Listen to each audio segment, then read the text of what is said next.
Hi all, nice to see you and thank you for the invitation. It's actually great to be here and present our work on community evacuation preparedness and planning, focusing on alternative fuel vehicles in evacuations responsive to flooding in the southern Lake Michigan. Next slide, please. So we are interested in assessing the vulnerability of electric vehicle drivers and their charging infrastructure network during these severe weather phenomena that cause flooding on our transportation networks.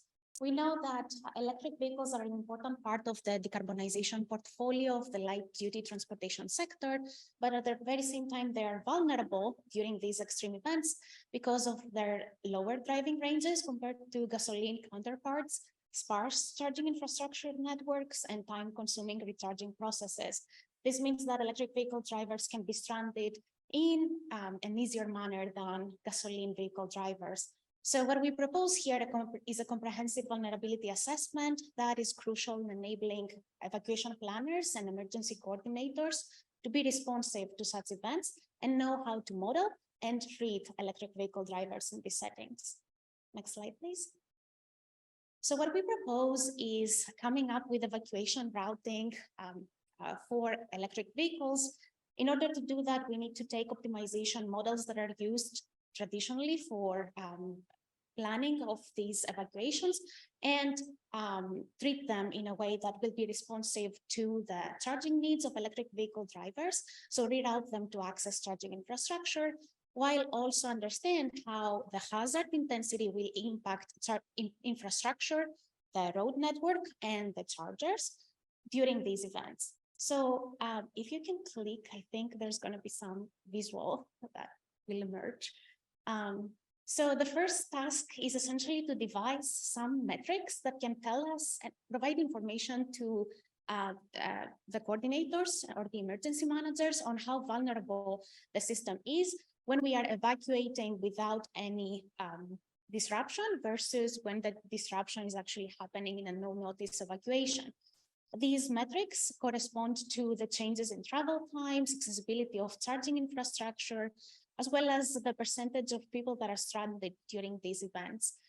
And then the next step, of course, is to collect data responsive to infrastructure impacts in accordance with the hazard intensity, as well as other information about evacuation behaviors and socioeconomic and demographic factors.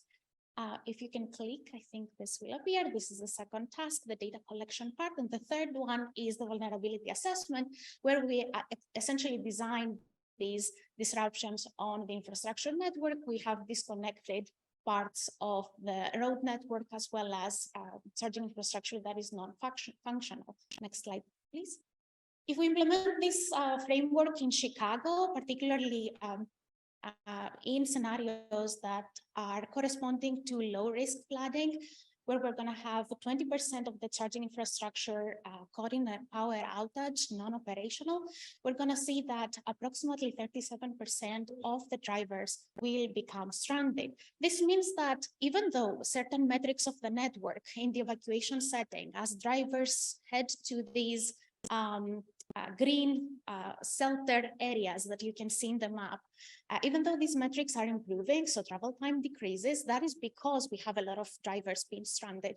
And this amount of drivers stranded increases significantly to 60% in a medium risk flood and to 85% in a severe risk flood that would have approximately 60% of the chargers in the coast area of Chicago non-operational. You can see the impact that this has in electric vehicle drivers' mobility and safety. And this is information that we want to use in our next steps so that we can facilitate responsive actions to something like, let's say, fortification of the network, as well as charging infrastructure, supplementary deployment so that we can be responsive to these events. And next steps.